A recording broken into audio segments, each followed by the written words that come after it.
Thank you for joining. So Sony is back to the APS-C domain with quite a camera, Sony A6700. Quite a camera because Sony is jamming its latest technology, except that at some point it said that this is still not their flagship APS-C camera. To me, this means we are to expect A7000 at some point, perhaps next year. But for now, this is their highest APS-C camera, and it's not just any camera. It is feature-rich, packed with technology, using their AI chip to achieve the amazing autofocus we saw in the A7 R5, and it is performing really, really well. But this poses the question, how does it fare against the two queens of the APS-C domain for today?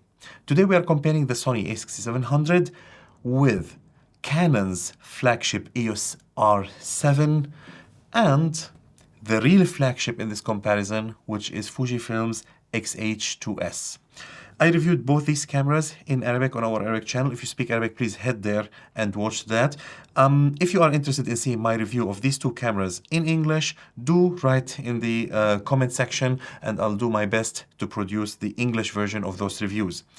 This is a real flagship. This is a flagship with a stacked sensor. This is a semi-flagship that Sony is insisting is not their flagship.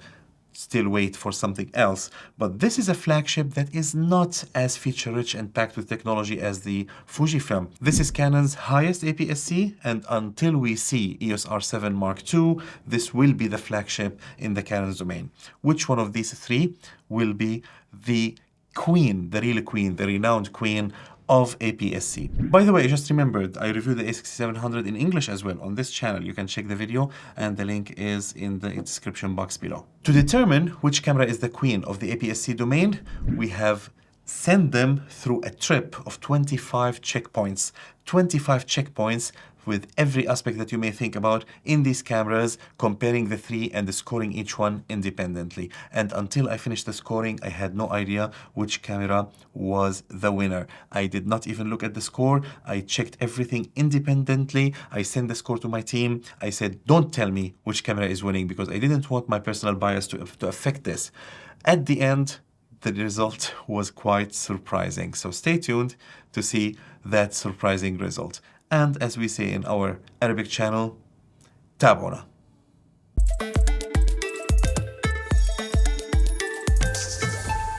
So here we go. Canon EOS R7 versus Sony A6700 versus Fujifilm X-H2S.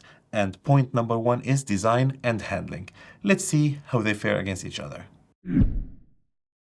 In design and handling, I am of course not going to comment on how beautiful these cameras are. Each one of these three cameras is a beautiful camera, especially for somebody who has been following the design development or design evolution of each of the three brands. So they are beautiful cameras, but that's not why you buy a camera. In design and handling, I'm going to focus on 2 points in particular. The first point is the grip, and the second point is how easy it is to reach settings, especially settings assigned to dials. Let's start with the Canon. As you can see here, the grip is quite comfortable. I would say it's the best grip of the three. It is quite comfortable, it is nice. It holds very well in your hand, regardless to your hand size. I mean, I don't have particularly large hands, but even if you do, I think you will be very comfortable. And even if your hands are smaller than mine, which is not likely to happen very often, you will still be very comfortable using this camera. The grip is almost perfect in the Canon.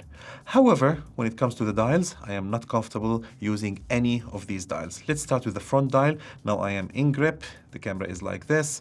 I'm shooting. Here is the shutter button. And then I need to use the dial, and I have to really exert effort for my finger to reach the dial. What I have to do is actually hold with the other hand and do like this. Otherwise, I am not comfortable reaching unless I want to twist my grip like this, which is not what a grip should be. The same applies to the back dial, and in the back, I have no idea why Canon decided on a wheel instead of a dial for the back. I have no idea, but they must have felt that it is a good idea. But again, I am in grip. I want to use it. I have to twist my thumb quite a lot. And this is not what I call a comfortable dial, not in the front and not in the back. And this is why I am not going to give Canon EOS R7 many points on the design and handling. Although, again, it's a beautiful camera, it feels sturdy, rugged, it is weather sealed like the other two as well.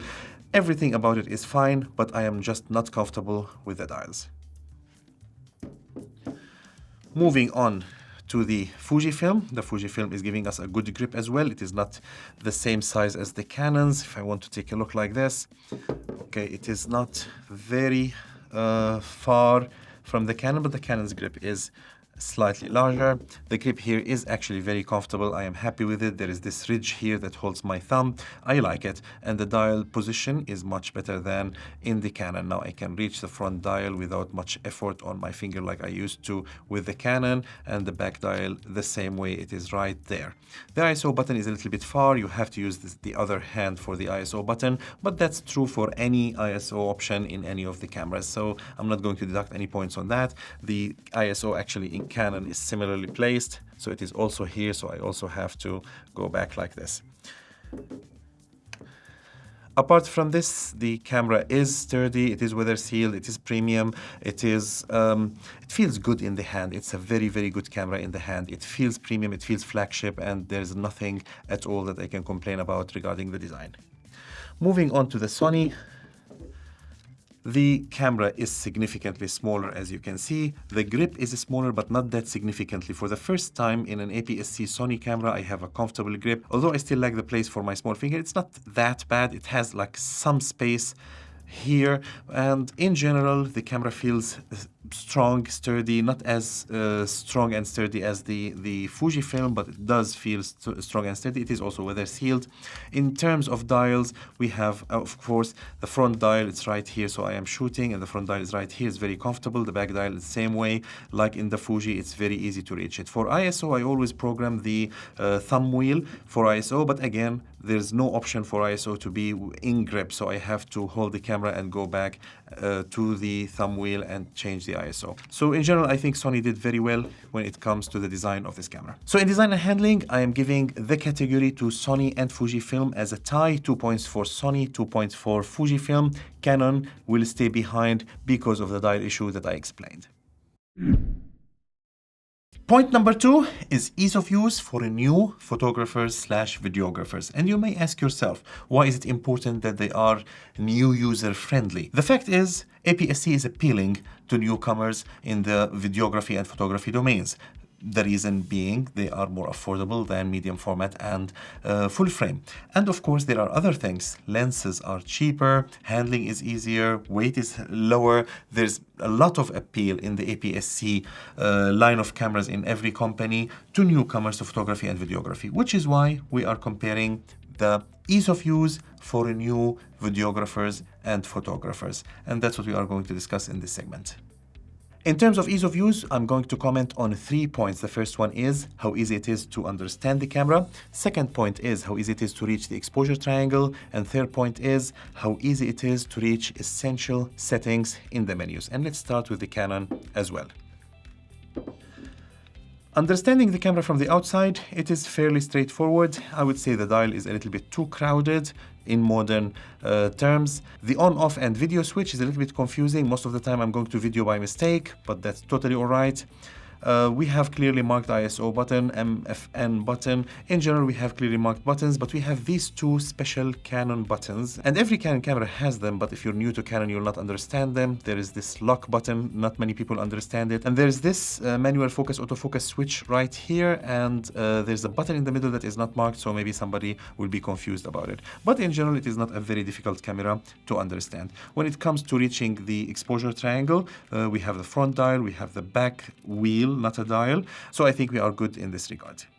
Diving into the menus, now you'll see the menus through Atomos. I would say the Canon menus are fairly friendly. They still lack the modern touch of the content creator, the new generation of content creators who like to control everything from one screen in touch screen. Canon still has not implemented that, but in general they are fairly easy to understand. The menus are fairly easy to understand. Things are clearly divided. They are not terrible in any possible way, but again, I think Canon should consider upgrading into a more content creator-friendly menu system. Moving to the Fujifilm. Comes to the Fujifilm, it is more difficult than the Canon to understand the camera from its external design. Now we do have clearly marked buttons, ISO, WB for white balance, but we also have several unmarked buttons like these two right here. The little LCD screen here explains many nice points. I mean, it gives me essential information about the camera, about what I am shooting, about the settings, but it can look intimidating for a new user, especially if they don't come from a photography background. The dial is a little bit too crowded for my taste.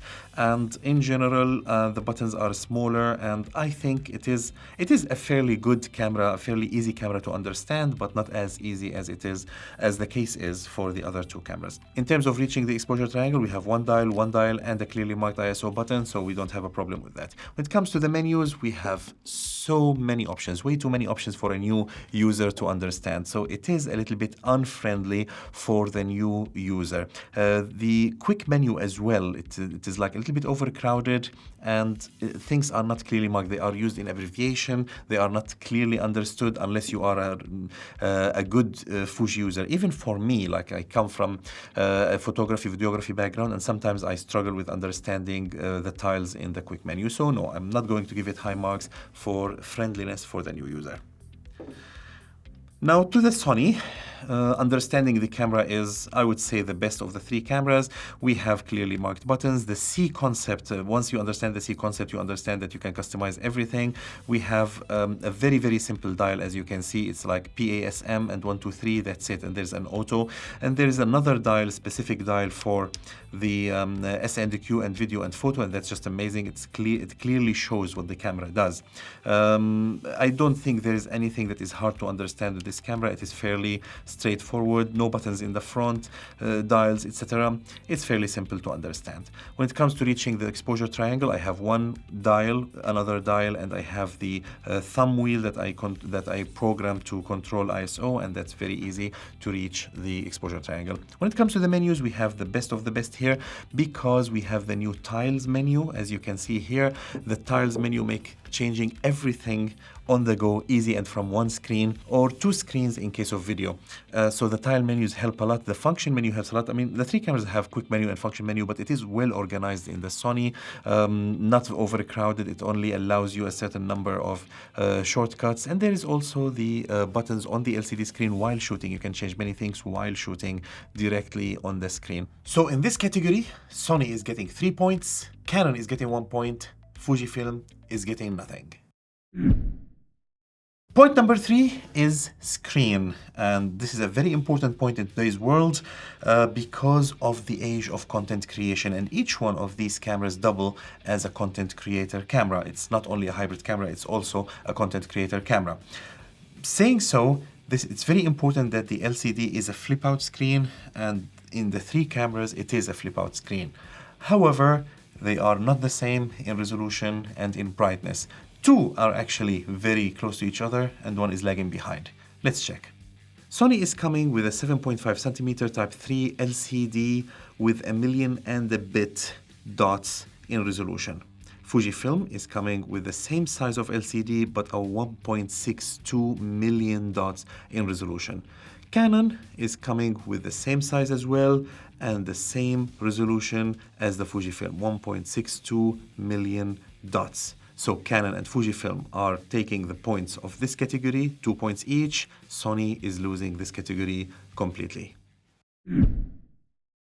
Point number 4 is Viewfinder, and I understand that some video cameras like the Sony FX3 or FX30, the kind of twin of the Sony A6700, don't have viewfinders and people can live without viewfinders, but for a hybrid camera, especially when you are doing photo shooting in bright sunlight, you do need the viewfinder, and to me, the viewfinder allows you to compose better. This is my impression, my general impression from my own usage. So the viewfinder is very important, and there are two aspects to it. The design, in which Sony loses basically because it put it on the side and made it smaller, and the resolution and refresh rate. Let's check these points and see which camera won in this category. In design, Canon and Fujifilm are giving us excellent viewfinders. They are deep, they are comfortable, they are centered, while Sony is insisting on the sideways viewfinder, which is not very comfortable. It is also not very deep. In resolution, the Sony is coming with a 2.36 million dots in resolution, the Fujifilm 5.76 million dots, and it's winning this category hands down. Canon is giving us a resolution of 2.36 million dots, not far from the Sony. So Fujifilm is winning, nothing for Sony or Canon. Point number 5 is menus, and if I had done this around 3 or 4 years ago, Sony would lose massively, because we all remember the old, really unpleasant menu experience in Sony cameras before the Sony A7S III, in which Sony introduced the new menu system. Now, with the new menu system, Sony is a very good competitor for this category. However, the menus for Fujifilm and Canon are not any less. Let's check the details and see which camera wins in the menu category. In menus, let's start with Fujifilm. The Fujifilm menu is not bad in any way, but it is not very intuitive to me. In order, we have menus for image quality, autofocus, manual focus, photo options, flash, video options, setup, and other options. If we shift to video, we get the same order, but with the video settings on the top. I still even find it a little bit difficult to find certain settings even after all this time. The quick menu is helpful because it has many options, but it is not very helpful in terms of visuals. I find myself lost in it because of how crammed it is. I would rather something simpler than this. Moving on to Sony, we have a very good organization that I personally prefer. We have My Menus, 6 of them. Each one of them has 7 options. So basically we can put everything that we need here and not need to dive into the main menu ever again. Next, we have the tile menus, all the basic settings for photography or videography in one place, accessible by touch screen, very easy to use, and they are actually not only easy to use, but they serve as reminders of what things you need to change when you are shooting or before you are shooting. The rest of the menus are colored, well organized. I find them absolutely fine. The function menu is well organized. We have a different function menu for photography and videography, and we have the menus on the main screen. Everything here is customizable to a large extent, and this is a point that counts for Sony. Moving on to Canon menus, they are like a mid-ground between the two. They are kind of tidy, neat. There's absolutely nothing wrong with their organization. They are horizontal instead of vertical. I prefer vertical because I'm used to it, but they are absolutely fine. We can control through the touch screen or the dials. One thing I did not like is that I have to press info to change between one menu and the other without going through all the tabs. I would rather have a dial that moves horizontally and another dial that moves vertically, but that's not a big deal. So in menus, I'm giving Sony the first place with 3 points, Canon the second with 1 point, and Fujifilm with no points. Point number 6 is customization, and in this category Sony does have the upper hand because it came up with the customization concept when it started its APS-C lineup, I think in 2016 if I'm not mistaken. So Sony does have the upper hand, but Canon and Fujifilm, and especially Fujifilm, are not far behind. Customization means custom buttons on the outside and custom menus on the inside. Let's check details and see which camera wins in this category. Let's start with the Canon. We have good customization. From menu number 3, we can change the direction of the dial. We can change what each dial does. We can customize buttons. We have enough buttons to customize on the camera body. So in general, it is serving us very well when it comes to customization. Moving on to Fujifilm, we have high customization in Fujifilm, but the way you access this customization is a little bit awkward.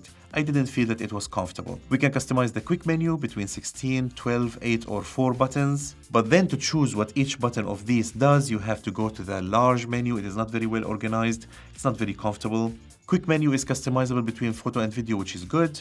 We can customize buttons, of course. We can reach that from the function menu customization, which is weird. It should be a separate menu called button customization. So in general, Fujifilm is offering us adequate customization. Moving into Sony, customization is its middle name. We can customize basically everything. If we go to the yellow menu, option number 3 is Operation Customize. You can customize everything from here in one place, which is very comfortable, including dials, buttons, every button, including the video button itself. It can be customized to something else. We can also customize the function menu in photo and in video separately.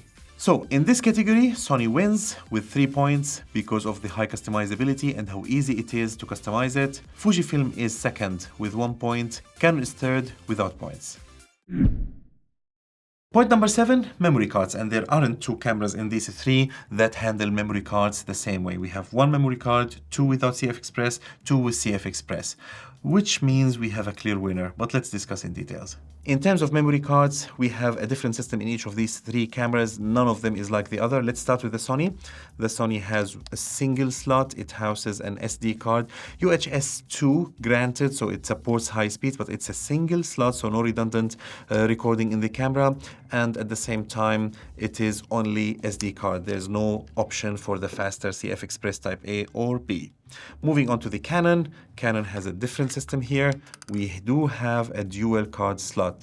Each card slot here houses UHS-2 SD card. So it is the same card as the Sony, but we have a dual system, which means we can have redundant recording, and also we can have extra space in terms of, in case we need this extra space and we don't need the redundant recording. As for the Fujifilm, we have dual card slots, the same as the Canon, but this time we have one slot for SD card and the other slot is for CF Express Type B, and CF Express Type B is the fastest and larger storage of the card. So we have a clear advantage for the Fujifilm in this category. It is winning the category with 3 points. Canon is coming second with 1 point, and Sony is losing the category with no points. We'll discuss points 8 and 9 together, sensor and processor, because together these two make the real engine of the camera. The three cameras handle sensor/processor differently. We have the highest sensors in the APS-C field in any of the three. We have the highest processors from the brand in any of the three, but they are different in how they handle this. Let's talk details. When it comes to the sensor, we have resolution, technology, and performance, and it's a very difficult task to choose a winning sensor among the three. Sony and Fujifilm are coming with a crop sensor with a 1.5 crop factor. Canon has a 1.6 crop factor, which is a disadvantage to the Canon from the beginning. The sensor is smaller, so it has less to offer. Sony implements the X-R CMOS sensor with 26 megapixel for photo and 19.9 effective megapixel for video. Sensor has excellent performance. It is a new sensor. We saw it before on the FX30 only, and we saw the great performance that it does on that camera. The Fujifilm is coming with a sensor of the same size. It's the X-Trans CMOS 5HS. It's a 26.16 megapixel, something not far from the Sony. What makes it different is that it is a stacked sensor, which puts it in a completely different category from the other two cameras. Canon is coming with a rather traditional sensor. It's a 32.5 megapixel, high resolution. Selling it with the high resolution, the crop factor is 1.6. Like I said, it's a disadvantage. It's not stacked, but it's performing just fine. So when it comes to the sensor, Sony is getting 2 points, Fujifilm is getting 2 points, it's a tie, and Canon is not getting any points. When it comes to the processor, each camera of these implements the processor differently. But in each case, we have the best processor from the manufacturer. The Sony is offering the Bionz XR, Fujifilm the X Processor 5, and the Canon the Digic X.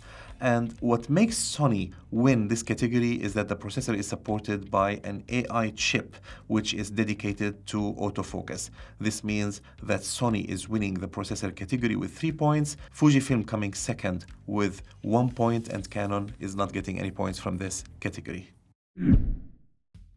Point number 10 is burst shooting, and since we have a stacked sensor in the Fujifilm, it's clear that it is the winner. It has a faster readout and it can burst much faster than the other two. Now, the burst shooting is very important, especially when you're shooting sports or wildlife. It is less of a deciding factor when you're buying, because the APS-C by nature is not bought for sports and wildlife photography. But since you have one that does this, maybe it is a good idea to consider it, which is the flagship right here. However, let's discuss the three cameras, compare them, and see right after the Fujifilm what camera will be second and what camera will be third among the three. In burst shooting, the A6700 is giving us 11 frames per second in mechanic and electronic shutter, so there's no difference between the two.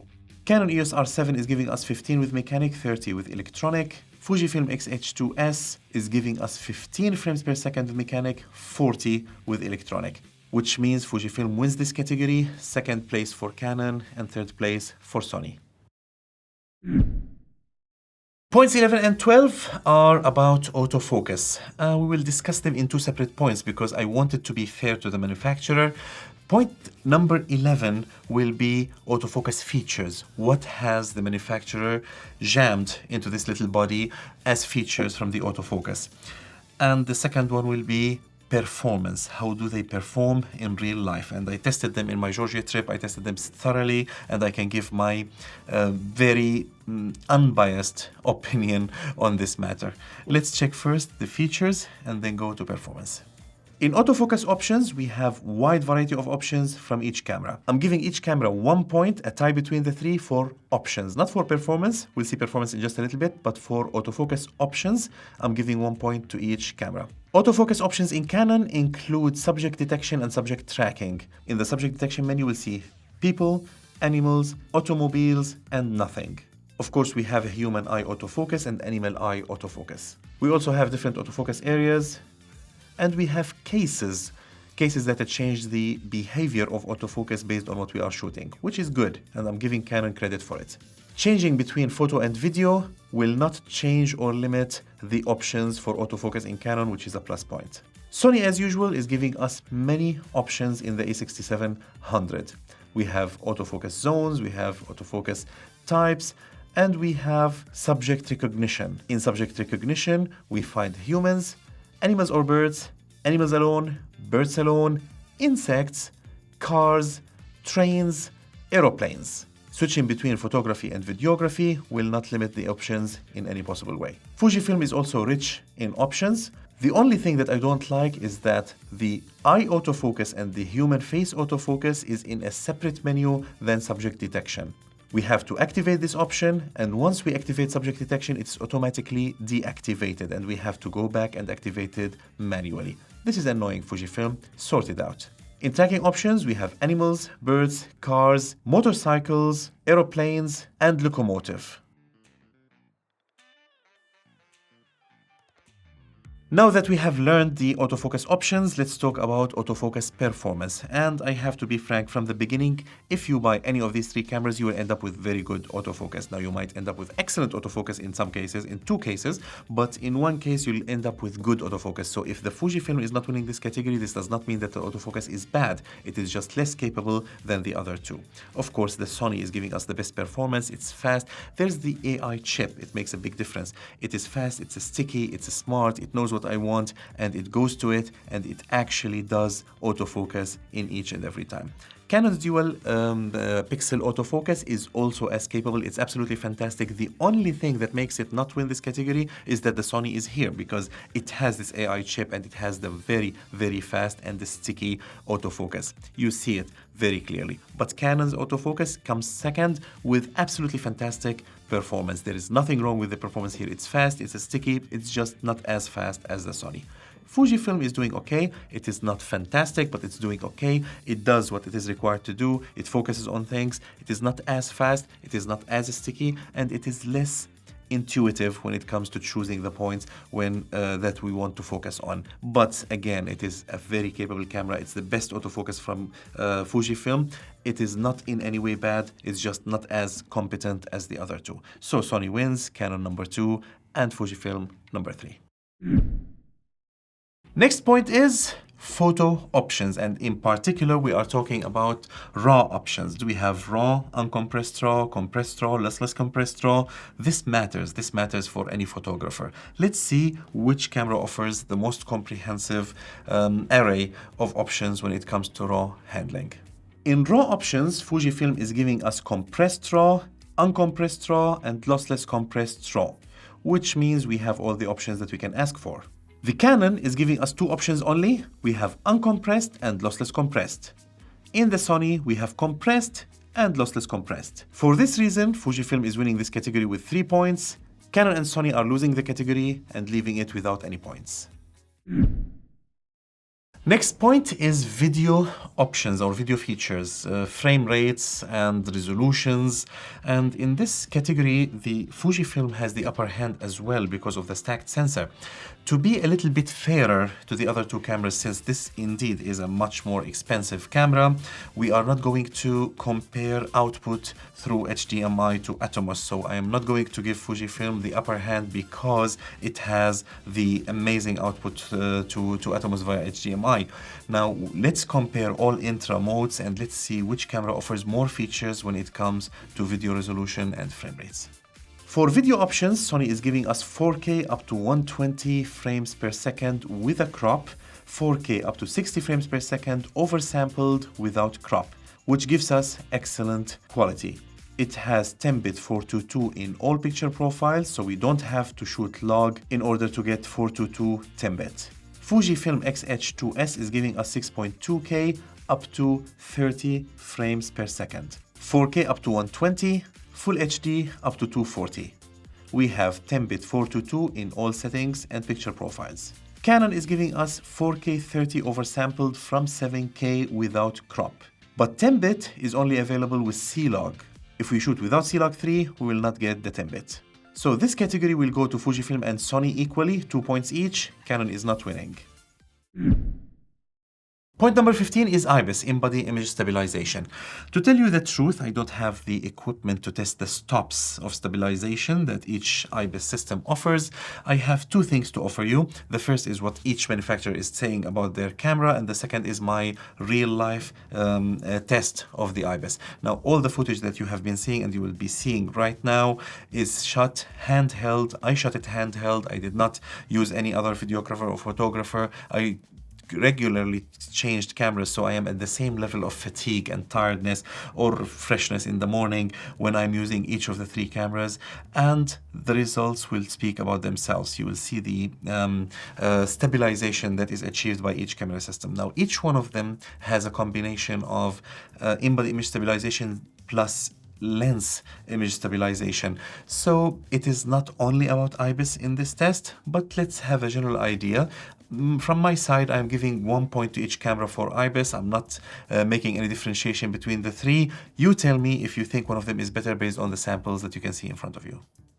When it comes to posted numbers for IBIS, Fujifilm is saying we have 7 stops of stabilization. Sony saying 5 stops, and Canon is saying it's 8 stops between the camera and the lens. Well, of course, Fujifilm also can combine camera and lens, and Sony can combine camera and lens. So it is not exactly clear.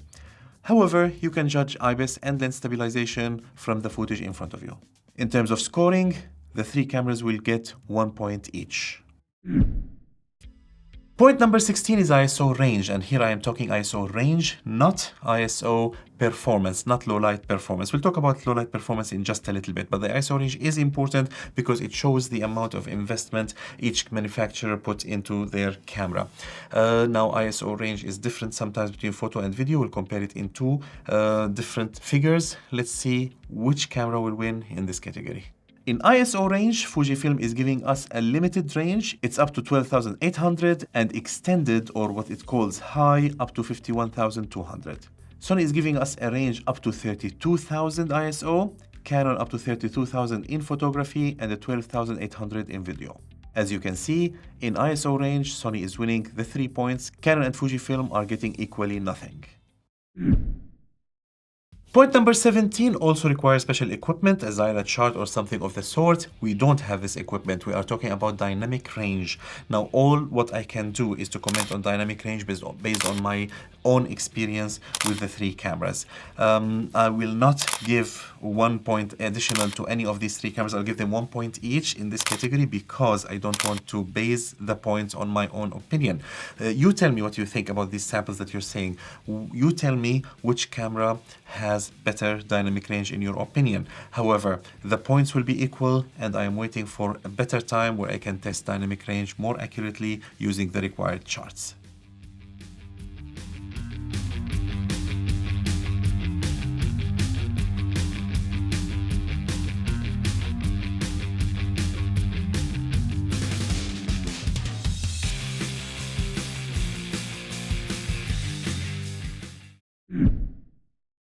Let's move to talking to video quality, and it's a little bit of a tricky business here. First of all, video quality is completely dependent on the videographer. I was a videographer in 3 cameras, and I suppose I was equally fine or equally bad with the 3, so there's no point of comparing the videographer. Checking the samples thoroughly, I can say that the Sony and the Fujifilm both are giving me much better quality in 4K 24, 25, and 30 than the Canon. In 4K 60, I'm also getting much better quality from Sony and Fujifilm. And in general, the Sony and the Fujifilm are giving us consistent quality across frame rates and resolutions, and Canon is getting the 3rd place all by itself. Next point is image quality, and in good lighting, the 3 cameras are producing amazing results. Now, for all fairness, image quality is related to the lens, not only to the camera body. Both of them play an important role. With the Sony A6700, I was shooting G Masters, full frame lenses, so I have premium lenses. With the Fujifilm X-H2S, I did shoot premium lenses. I had the 18 1.2 and the 56 1.2, and both of them are premium lenses. So yes, the lens option for the Fujifilm was perfect. But with the Canon, I shot with the 18 150. It's like the upgraded kit lens, and with the 50 1.8, the cheaper one. So I cannot really say that I had good glass on the Canon, so which is why I'm trying to be fair to it. But I did get excellent results in good lighting from the 3 cameras, and I think they are very, very close to each other when it comes to how they handle image quality in good lighting. Let's check details. When it comes to image quality in good light, the 3 cameras are doing just fantastic. Each camera has a special color science. You can tell the difference. You can also tell the difference in reading white balance. And distinguishing the 3 is a personal matter. To me, the Fujifilm is giving me the best colors. Somebody else might say, no, I love the Canon better, or the Sony. That's absolutely fine. It's a subjective matter. So, image quality in good lighting, equally fine between the 3, and each camera is taking 1 point. Point number 20, low light performance, and that's very important. It's not only important because we do need good performance in low light, it is important because it shows how good the sensor is, and this is reflected on many other points. 3 cameras did very well in low light. I couldn't say excellent. We have a stacked sensor here. It always gives the edge. Let's just face it. The Fujifilm has the upper hand because of the stacked sensor. But let's talk details and see low light performance. When it comes to low light, we have a clear winner. The Fujifilm is showing excellent tolerance to high ISO. Here is an example shot with the same settings on the 3 cameras, ISO 3200. It's far enough from the second ISO circuit of the Sony. It is a fair test in my opinion, and as you can see, there is significant noise in the Sony footage, the Canon footage, but not in the Fujifilm footage. Fujifilm is winning this category hands down, and it is doing just great. It is full frame quality that we are getting from this crop sensor camera. Point number 21 is battery life, and of course you can go to the website and check what the manufacturer said about their battery and how many shots it takes and how many minutes of video it shoots. To me, it's not about that. It's about how often I place the batteries during my Georgia trip. I shot the same, roughly the same in each one of these cameras, same videos, same photos, same everything, because I wanted to compare them. So because I shot the same, I can clearly say that with whichever camera I had to replace the batteries the most for is the camera with the lowest battery performance. Truth be told, I replaced the Fujifilm's battery very rarely. Second came the Canon with almost very rarely changing of the battery, and the Sony had the most frequent battery changes in my trip. No, I'm just telling you personal experience, and you can take it or leave it. You can challenge it in the comment section below. Let me know what you think about the battery life in these 3 cameras. Point number 22 is overheating. I didn't have any experience with overheating. In my Muscat trip, if you remember from my Sony A6700 review, I said that it overheated because the weather was unbelievable, and I overheated back then. Apart from that time, it never overheated. None of the 3 overheated. I tested them in a studio environment. I tested them outside. In the studio, I got similar results to advertised timing before overheating, especially in different frame rates. I really cannot say that any of the 3 has any overheating problem. None of them gave me any hard time when it came to overheating. Point number 23 is lens options, and this category is really about the camera brand rather than it is about the camera itself. As you know, Sony has a wide range of lenses, E-mount lenses. They can go with APS-C as well as full frame, unless they are designed for APS-C only, of course, but you can use everything on this camera. We have an open mount, we have contributions from third parties, Tamron, Sigma, Samyang, many others. So there's enough lenses for Sony, and new lenses are being added every day. The same cannot be said about the Fujifilm. They do have an extensive array of lenses, around 80 if I remember well.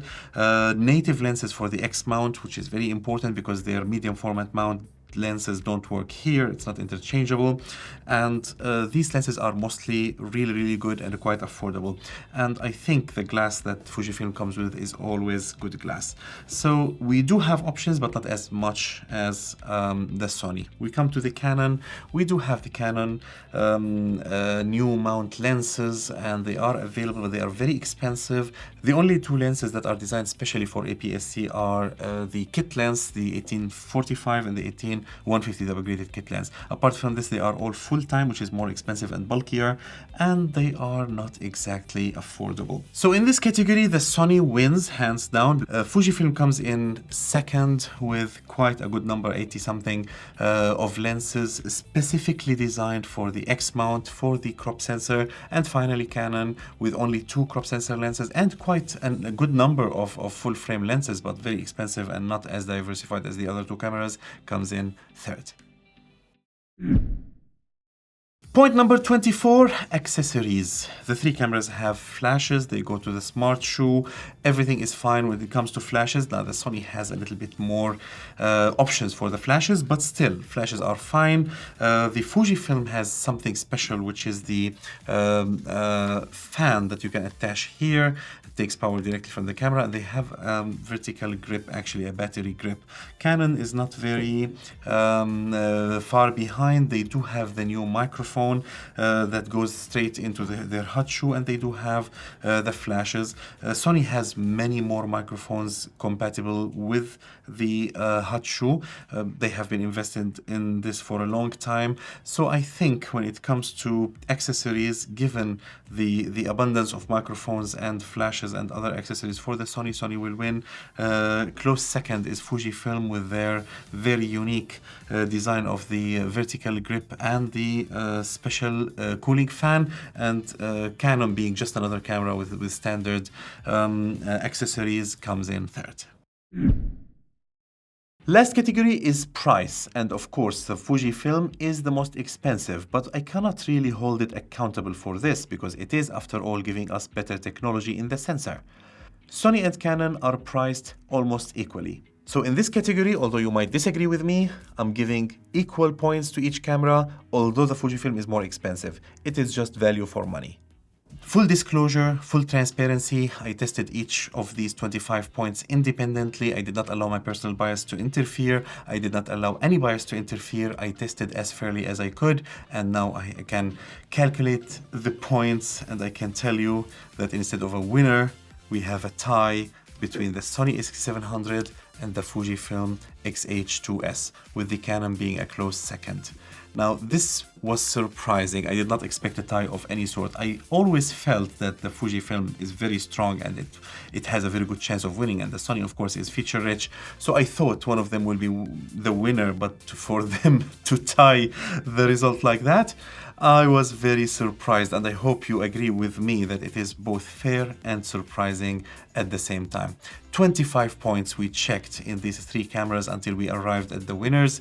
Congratulations Sony, congratulations Fujifilm on the unexpected tie. And as for me, thank you very much for watching. I really appreciate your time, and I really appreciate your love that you can show with a like, subscribe, bell button, and everything you can do to support this channel and for us to keep giving you this amazing content. Thank you very much for watching again, and don't forget to subscribe and activate the bell button again. And as for me, I'll see you in the next video. And cut!